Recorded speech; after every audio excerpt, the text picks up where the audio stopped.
Hello and welcome again to the Grattan podcast channel. I'm Paul Austin, the editor at Grattan Institute, and today we're talking about something that affects or will affect the lives of almost all of us, retirement incomes. We'll be looking at pensions, superannuation and all the other things that will make up our income when we reach that hopefully happy stage of life where we pull back from paid work.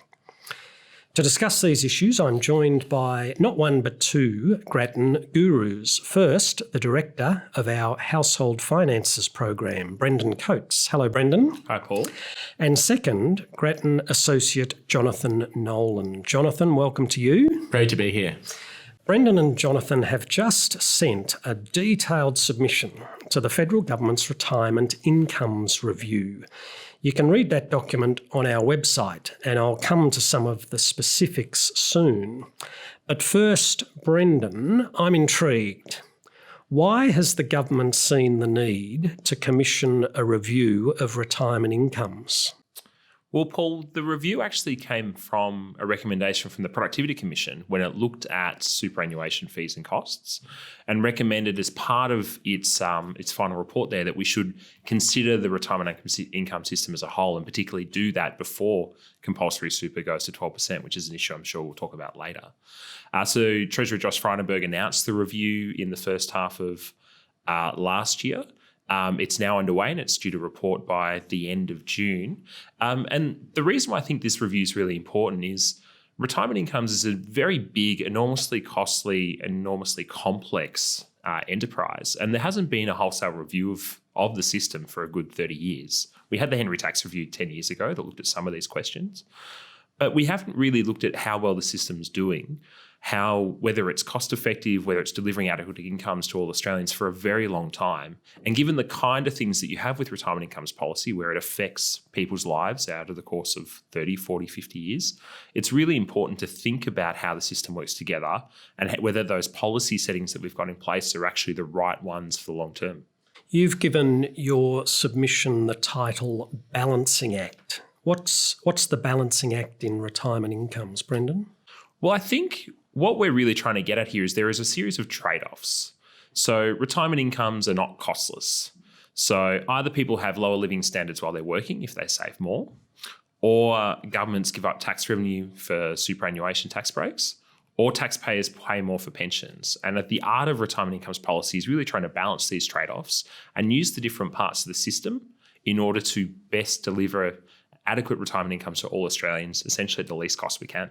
Okay, so adequate retirement income sounds like a pretty good aim, but what else should be the objectives of a quality, comprehensive retirement incomes system?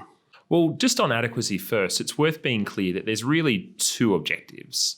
There's the question about whether people are in poverty, and obviously we should be trying to avoid that. So if you don't have a lot of money, you don't have a lot of attachment to the workforce throughout your working life, we want to make sure that you don't have any private savings, that you don't end up in poverty. We also want to make sure that Australians are sustaining the same kind of living standard in retirement as what they had beforehand. So they're the two conceptions of adequacy. Then you've got the degree to which the system is seen and in fact is equitable. So that comes to questions about the distribution of tax breaks, how fair is it that certain amounts of money given to some people in pension versus others. And then the questions around whether the system is sustainable. So how resilient is the system to various sort of changes that are going to take place in Australia over the course of the next 30 to 40 years? The big one is obviously population ageing, but there could be others. Could you have another global financial crisis? We're worried about things like coronavirus. How does that play out? And so is the system resilient to those kind of shocks and those kind of changes that we can anticipate? Housing's another one that we'll talk about over the course of the next 20, 30 years. Fewer Australians may own their own homes. Is the system resilient? Is it going to achieve its objectives given these kinds of changes take place? And you identify 4 pillars of the system. A lot of people talk about 3. You identify 4. What are they?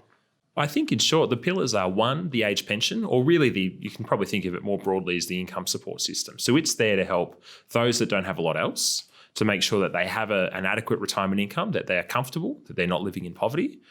Rent assistance, certainly for renters, is a part of that. But I think we should also think about other parts of the income support system, say New Start and disability support pension, effectively play that role for people who retire early as well. Then you've got the review talks about compulsory superannuation as the second pillar, and we certainly would agree with that. So super itself forces people to save for retirement, overcoming the kinds of behavioural biases that people don't look far into the future. They discount the future a lot. They may also think that, look, I don't need to save because the pension will be there, so there's a bit of moral hazard.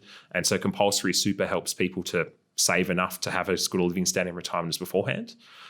Then the review talks about a third pillar, which they just call voluntary savings in general, which we would distinguish between voluntary private savings, excluding the home.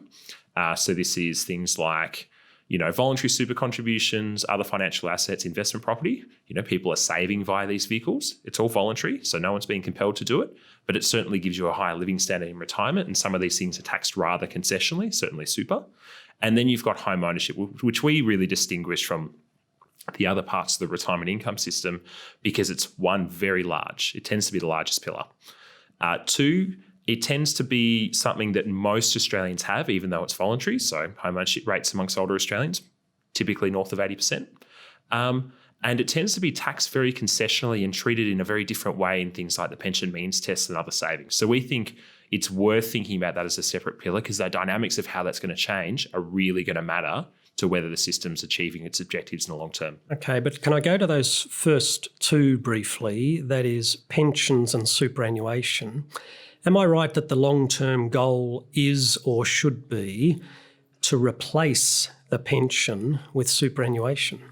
Well, I think one of the objectives of super is that it's certainly by forcing people to save more, and the fact we have a means-tested pension, so if you have a lot of assets, you don't get a lot of pension or you may not get any at all, means that as you have more compulsory super, you'll be spending less money on pensions.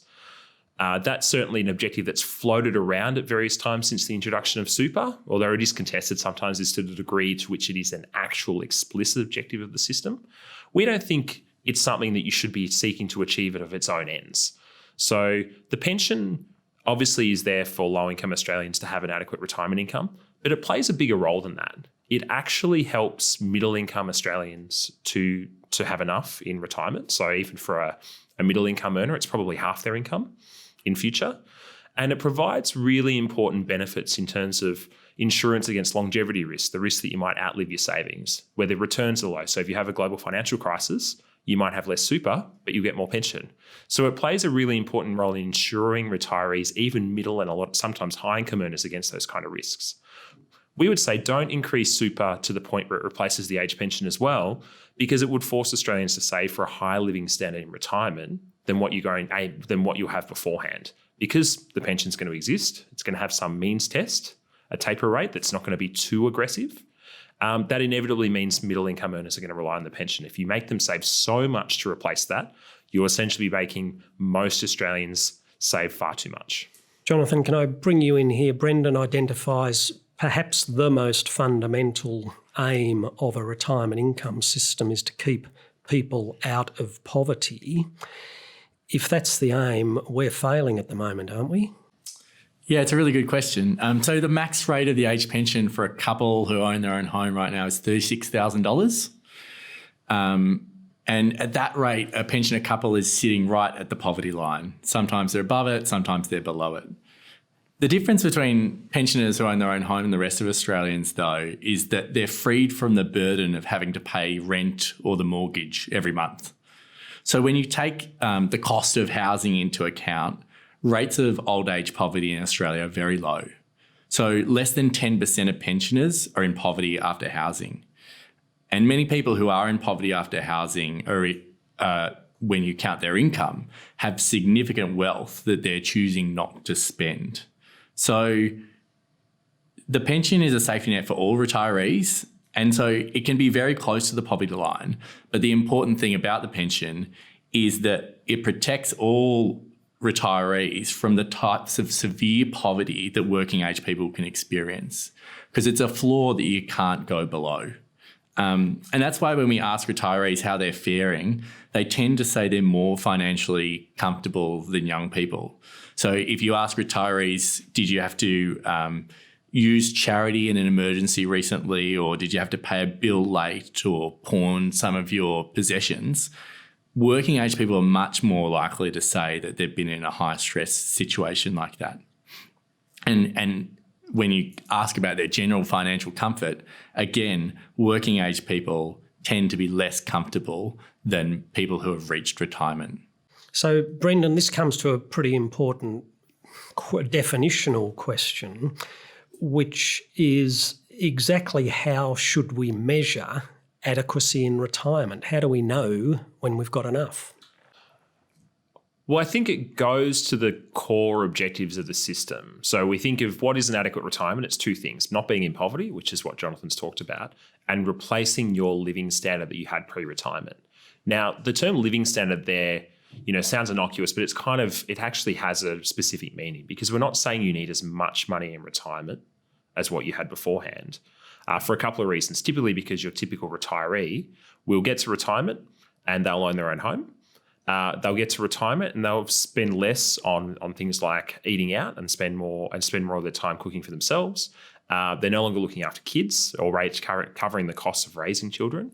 And there's typically a bunch of work-related expenses that disappear. So typically, to be as well off, to have the same, what economists would call consumption in retirement as what you had beforehand, you need less than 100% of the income that you had.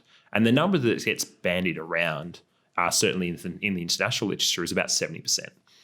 So, if you have 70% of what you had beforehand, then you're probably going to be okay. You're probably going to have as good a living standard beforehand in retirement as what you had beforehand. Although it's worth pointing out that there's actually not a lot of science around that number itself. So certainly in the work that we've done, looking at how much retirees spend on housing. So if you're a renter, you're spending about 33% of your income on housing on average. If you're a homeowner, you spend about 5%. There's the bill, there's still insurance, there's still council rates, there's a bit of maintenance. So that alone would suggest that if you're a homeowner, you might need a number of 70%. As soon as you take into account the fact that, you're no longer covering the cost of kids, you're no longer having to eat out as much or choosing to eat out as much, you're no longer got work-related expenses, the number, in fact, may be lower than 70. But we've certainly used 70 in our own work. So if we hone in on 70% for the general population, what about that minority, but growing minority, who are renting when they're in retirement? So here we're probably thinking of a number of between 90 and 100%. Now, that's because housing is typically about somewhere between 25 and 30% of your housing costs, of your overall income, and that's the difference between homeowners and renters. Now, that kind of approach, housing's tricky because the cost of housing varies a lot across Australia. So, would you need more to sustain the same living standard in Melbourne and Sydney than what you would, in Wagga or in Sale or in Gundagai? The answer is yes. The challenge, though, is that you kind of can't set different retirement income standards for all across Australia, certainly when you're doing this kind of exercise, where the kind of tools that you're using to make sure people meet those adequacy standards are national. But a number of about 100% of your pre-retirement income is kind of what we're after. And it's worth pointing out, this is your pre-retirement post-tax income. So it's after taxation. But another question I think that's really important to ask here is, as much as what the replacement rate is actually who it's for. Yeah. So the system is never going to perfectly deliver perfect replacement rates of pre-retirement income for everyone. Working life is too heterogeneous. People just have different experiences. Some people retire early, some people retire late. People have time out of the workforce. So the objective here, thinking back to the kind of tools that you're using to try to make sure that people have as good a living standard in retirement as beforehand, is to think about probably the median worker up to maybe the average. So someone earning 50th percentile of the earnings distribution up to about the 70th. The way the Henry Tax Review thought about this was it's the median full-time earner. That's what you should be aiming to replace 70% or a similar number of their pre-retirement earnings into retirement. And if you do that, you've done your job. Okay, so 70% for the typical worker and 100% for the typical renter in retirement. But there's another distinction. How do you account for the difference between singles and couples in retirement? So 70% of Australians start retirement as part of a couple, but you're typically going to expect about half of your retirement years you'll be part of a couple and half you'll be a single, either because your partner will pass away before you do or you'll get divorced. So the right way to think about modelling retirement incomes is probably to take the average of the replacement rates you get for singles and for couples and say that's probably what the average person's life is going to look like. What we do is we model singles, but we are also cognizant of the fact that couples will probably have marginally lower replacement rates simply because when you get the age pension, if you're a couple, you get 1.5 times what a single gets. Therefore, your replacement rate as modelled will be a bit lower. But, it'll be lower by a degree, maybe 5-10 percentage points. And so the question is you make a judgment based if singles are more than exceeding that, then couples are probably going to be exceeding that too. And how does your modelling take account of this very important distinction, which you've mentioned briefly? A heck of a lot of us have broken career paths, and increasing numbers of us work only part-time these days. So the way the modelling works, which is something I think we've covered on the podcast before, but probably a while ago now. So the basic way the modelling works is it essentially estimates what your retirement, looks at the distribution of incomes of Australians today across different ages and builds a model about what the future path of someone's earnings trajectory is going to look like over the course of their working life, starting from age 30 today. Now, when we do that, we're also accounting for the fact that distribution has part-time workers in it as well as full-time workers. So you tend to have part-time workers more at the bottom. Women, tend to be concentrated more at the bottom because they're more likely to work part-time. And then we use what we've referred to as a pachinko machine, which is essentially a Japanese arcade game. You could think of it as a slot machine, an arcade game that essentially allows you to, where the little balls bounce around, you move around over time. And so you move between full and part-time work. And so the way in which we build part-time work into the model is that someone, say, who's at the 30th percentile of earnings, has probably spent a bunch of time working part-time, a bunch of time working full-time. And the net result is they end up with, average earnings of X.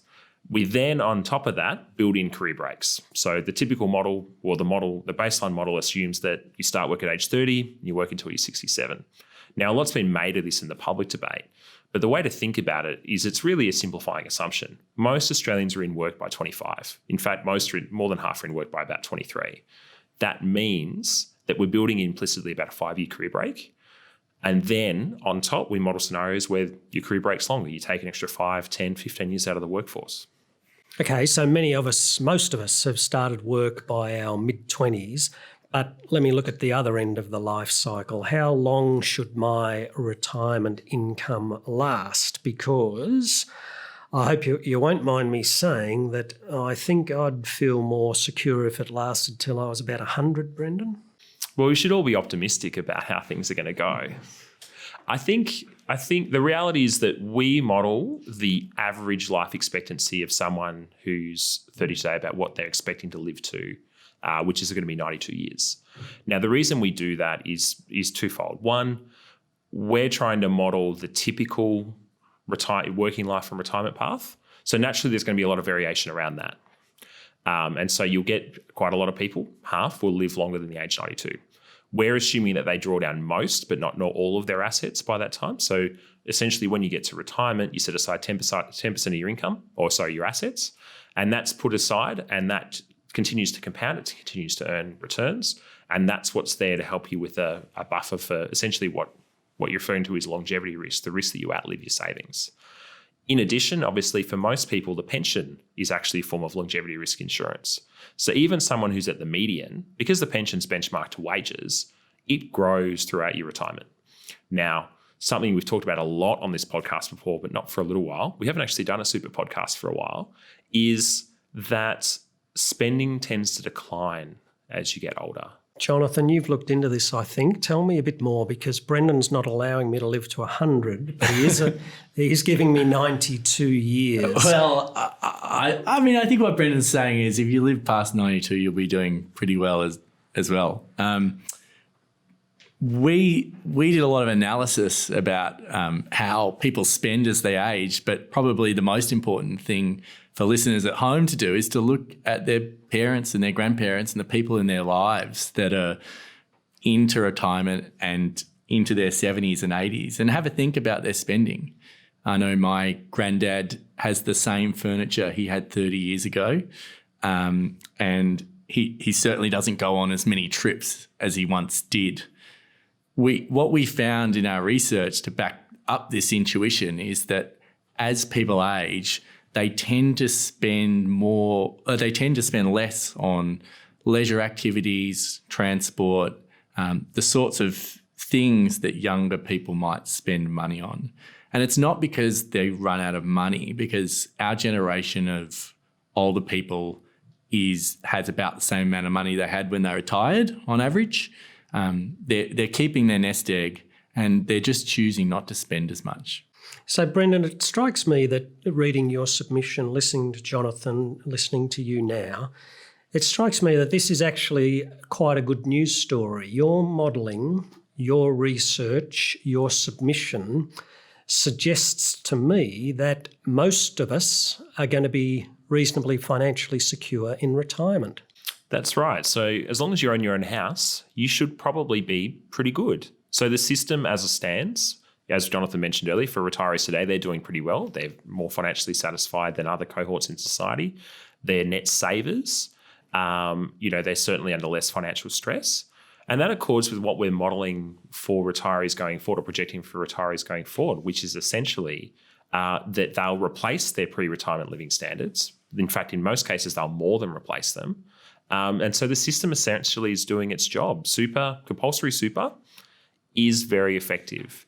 It helps people to save when they otherwise wouldn't, and it's materially lifted retirement incomes. We'll go further into compulsory super shortly, but beyond that good news, there's a smaller element of bad news, isn't there, Brendan? That is, there is an identifiable minority of Australians for whom the retirement income system is not working. That's right. So if you're renting in retirement, or looks like you will be renting in retirement, then chances are you may struggle. So renters obviously tend to be lower income than homeowners. They tend to accumulate a lot less wealth.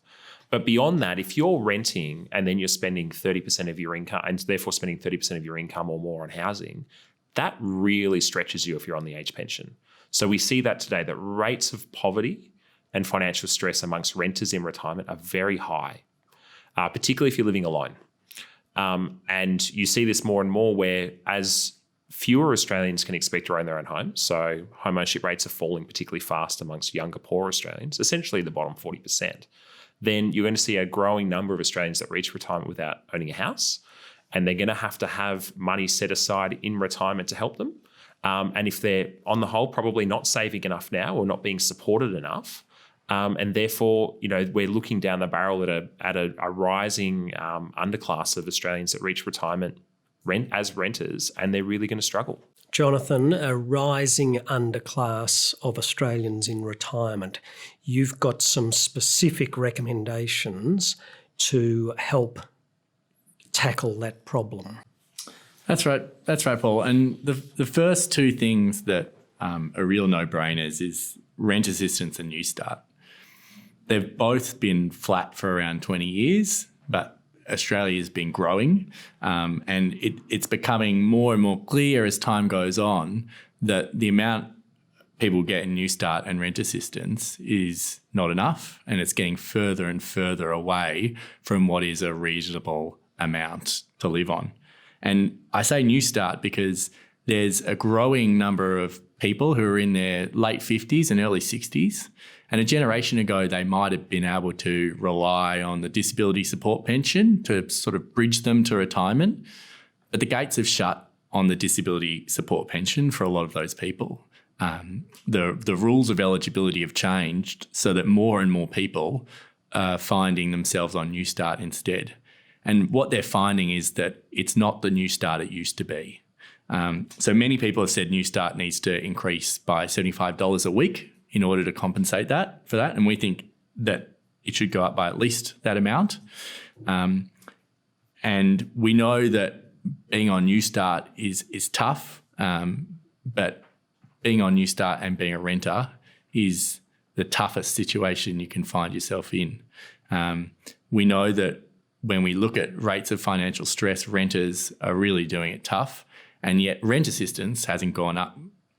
Rents have gone up about 60% in the last 20 years, and we think that rent assistance needs to go up by about 40% just to bring it in line with what's happened in Australia over the last 20 years with rents. Okay, so a couple of very specific minimal requirements are $75 a week extra for New Start, 40% increase in rent assistance. Brendan, you've got some other recommendations, including changing the taper rate on the age pension means test. First of all, what is the taper rate? Secondly, why should it change? So the taper rate is essentially the rate at which the pension is withdrawn as you have either more income and assets. And the taper rate that's really strict at the moment is the assets test. So it's essentially for every $1,000 of assets that you have, you lose $78 a year in pension. Now, that's implicit. That's like saying that in order to be as well off, you have to have an implicit rate of return on your assets of 7.8%, which is really high. So what it's meaning is that Australians are being penalised for saving. So you can put aside $1,000 at age 40 and get back less over the course of your retirement, even if you draw down on those assets, than if you didn't save the money in the first place. So that does strike us as being a little bit unfair. And so what we've recommended is that you essentially reduce that taper rate down to a degree. It'll cost you about $750 million to do that. And what it will do is it will essentially deliver higher retirement incomes to, essentially middle income Australians, because something that's not really well appreciated is that most Australians will be on the part pension in future.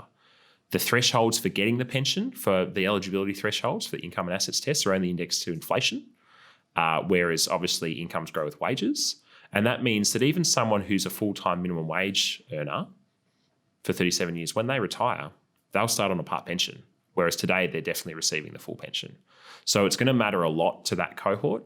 The reason why we think this is also a good idea is it extends the benefits the pension provides, longevity risk insurance, risk against a few years of bad return, sequencing risk, all these risks that retirees face. It extends that further up the income distribution in a way that helps insulate or deliver on the promise of the retirement income system, even to middle and high income earners. Now we're getting to a couple of more controversial propositions, Brendan, including a suggestion that we change the way the family home is assessed when the age pension assets test is applied. What are you talking about here? Well, in the words of Paul Keating, when he got on the 7:30 report, he suggested that Grattan wanted Australians to eat their house. And Paul's known for particularly colourful rhetoric and definitely cutting through, but essentially, in a sense, he's right. What we're talking about here is, at the moment, the home is not included in the assets test to a significant degree. So only the first $200,000 is included and the rest of it's exempt. So you can be in a $2 million home in Toorak and, if you don't have any other money, you'll get the pension. And if you are in a $200,000 home, in Bendigo, you'll get the same pension. Now, that doesn't strike us as being particularly fair or equitable, and it's probably not all that sustainable in a world when home ownership is falling and there's a rising divide between these two groups. So instead, what we think you should do is include, say, anything above the first $500,000 of the value of the home in the assets test. So flip it around. That'll have the effect of making some low income but high asset or asset-rich households are no longer eligible for the pension. We don't want to kick anyone out of their homes. You can definitely stay where you are. But what we would be doing is essentially you'd be using the government's pension loan scheme to borrow the pension and have it accrue as a debt against the house. And then essentially when you move out of that house, the debt's settled. It wouldn't be that different from HECS. It's really HECS for housing. And so that allows you to stay in the house, but we're getting a fairer distribution of the benefits of the age pension across the population. Because at the moment, something like $6 billion a year of pension payments goes to those with homes worth more than $1 million. And that doesn't strike us as being the right way to go, particularly when rent assistance on the other side of the ledger for renters is so inadequate. You've also used the submission to the Retirement Incomes Review to reiterate a pretty controversial Grattan proposition regarding compulsory super. At the moment, compulsory super is 9.5% of wages. It is legislated by the federal parliament to increase to 12% by 2025. You are recommending that increase be unwound. Why are you doing that? Well, Paul, I actually don't think it's that controversial, or at least it shouldn't be. So if you look at who else is in the debate suggesting compulsory super shouldn't increase, there's certainly ACOS, the Australian Council of Social Services. The Henry Tax Review suggested we shouldn't have increased beyond 9%. We're currently at 9.5% and legislated to go to 12%. And it was in fact the then Labor government's response to the Henry Tax Review that saw them increase it to 12%, or pledge to increase it to 12%. And there's also been some research by others, some academics at ANU and others, that suggest that maybe a high compulsory super rate isn't the right way to go. But the essential principle here, and this is why I don't think it's controversial, is that compulsory super does what it says on the tin. It compels people to save. And the principle should be that you compel people to save up until the point where they're likely to have the same living standard in retirement than what they are beforehand. And at that point, you should stop. The reason being that it's pretty hard to unwind that compulsion. So if you force me to save 15 or 20% of my income and I'll have a much higher living standard in retirement than beforehand, it's kind of hard for me to adjust what else I do to then be able to have more consumption during my working life, unless I want to take out some whopping big debts, which is actually one of the things that some people probably are doing. I certainly look at my own circumstances and think, well, if I want to buy a nice house, maybe I will use a little bit of my super at retirement to pay it off. And that's not actually that irrational a thing to do. The other reasons why we don't think compulsory super needs to rise are that, it's often claimed that it's going to help the budget, but it's actually not true. So if you raise compulsory super to 12%, that's an extra $2 billion in revenue the Treasury foregoes in money that would otherwise have been taxed at full rates of personal income tax as wages. Instead, it's taxed at concessional rates and super. And that $2 billion vastly outweighs the amount of pension savings you're going to get, because that's obviously one of the objectives or the rationale. So you'll get pension savings down the track. That won't happen for a long time, if at all. In fact, on some of the modelling, you may not see the cost of high compulsory super exceed the pension savings year on year until about 2100. And then obviously, I think in a world of low wages growth, I think it does sharpen the trade-off. We should always be thinking about these policies in terms of their long-term impacts. We shouldn't be thinking about it in terms of what's it going to do to wages in this 1 year. But in a world where wages aren't growing, you are going to feel the effects more, which is to say that when Grattan's done work on this before, we had a podcast a few weeks ago for our paper, No Free Lunch, we find that high compulsory super, ultimately comes from wages. So if you increase super, wages will grow more slowly than they would otherwise. We find 80% of it is passed through over the course of the 2 to 3 years and more in the long term. And I think it's really important to emphasise we can't rule out the fact that the trade-off is in fact 1-for-1. We just can't see it in the data that we have. And if you don't want to take our word for it, the Reserve Bank has come out and suggested that 80% of super comes from wages over a similar time frame. So they're in fact forecasting lower wages growth next year than they otherwise would if super wasn't rising. And you've mentioned the tax breaks that apply to superannuation contributions. You want to adjust them. They've been adjusted quite a bit recently, have they not? What's the rationale for a further winding back of superannuation tax breaks? Well, I think the basic principle is that you should only be providing the tax breaks that are consistent with the purposes of super. And so if the purpose of super is to provide income in retirement to supplement or substitute for the age pension, which is the one the government's put on the table, then you really shouldn't implicitly be providing tax breaks to those that are never going to get any age pension. Now, half the tax breaks in the system go to the top 20% of income earners. Most of those people will not ever get the pension, and they're tending to already have more than enough resources to fund their own retirement. So we think that it's about $35 billion a year in tax breaks, and where this is when we're accounting for the kind of double counting that people often claim, that you should be very careful in how you treat those numbers. So we're doing that, and we find it's about $35 billion a year. It's 2% of GDP. It's a lot of money. We think you could probably strip about $4 billion a year out of it pretty easily, in a way that wouldn't actually hurt the incomes of middle income earners at all, because you'd be stripping out some of the tax breaks going to those with very high balances and very high incomes that it appears on the numbers are using this for tax planning purposes rather than legitimate retirement savings. And the last of the particular propositions that I wanted to touch on, Brendan, relates to the pension age. Now, you are suggesting at least consideration of a higher pension age in Australia. How high and why? Well, I think, first of all, we're thinking about retirement ages. So both the age at which you can access the pension and the age at which you can access your superannuation, which is called the preservation age. Now, populations are ageing around the world and in Australia. That means more years in which people are otherwise eligible for the age pension. And what we're essentially saying is we should think about the costs and benefits of that. So should we allow people or require people to work a little bit longer? Certainly, we've increased the pension age from 65 to 67 under Labor. It was scheduled or at least planned to go to 70 under the coalition government, and that Scott Morrison walked that commitment back when he took office. And so at the moment, it's going to go to 67, and it's one of those things that would actually make a big difference to the economy, a big difference to GDP and budget balances. And one of the ways which, if we are worried about the sustainability of the system at a time when the population's ageing and the budget's under pressure, it's worth thinking about. The one that I would think that is much more of a lay down misere is essentially increasing the preservation age. So it's currently 60. There's no reason why it should be 7 years less than the age pension.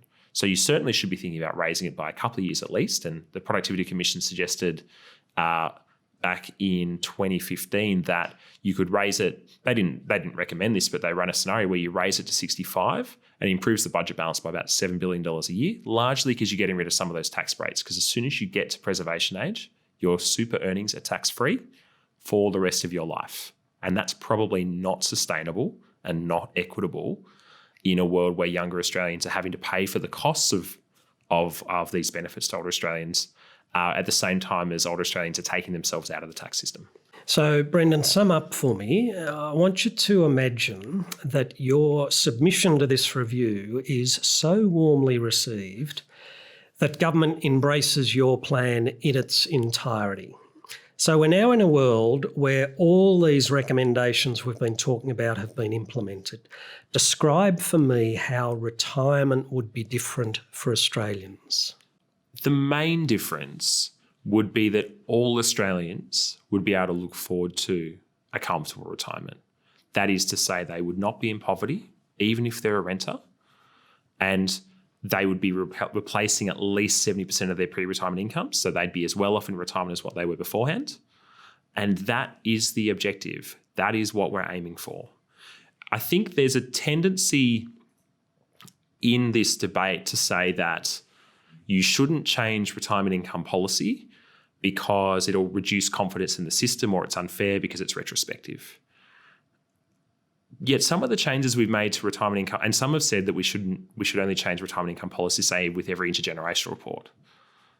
Yet most of the recent changes we've made to super, for example, to rein in the tax breaks in 2016, to get rid of multiple duplicate accounts and remove unnecessary insurance, have clearly made the system better. And I think it would be very hard to argue that those things shouldn't have taken place.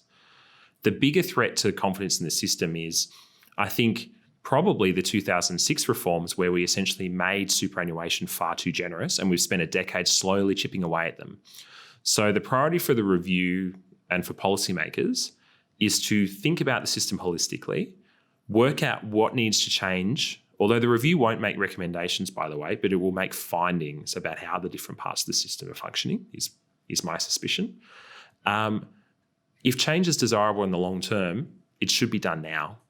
Get the system on a sustainable footing, on a fair footing, and giving adequate retirement incomes, and then we'll all be a lot happier. Thank you, Brendan, and thank you, Jonathan, for your really quite penetrating work on this submission and for your insights and your expertise today.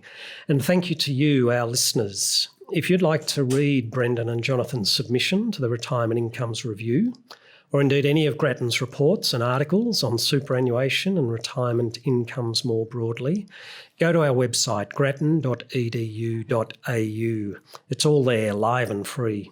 You can stay up to date with all of Grattan's news and events by following us on Twitter @GrattanInst, or on Facebook, Grattan Institute. And if you found this podcast valuable, then please help your friends to find it by heading over to iTunes or Spotify and leaving us a rating or review. Thanks for listening.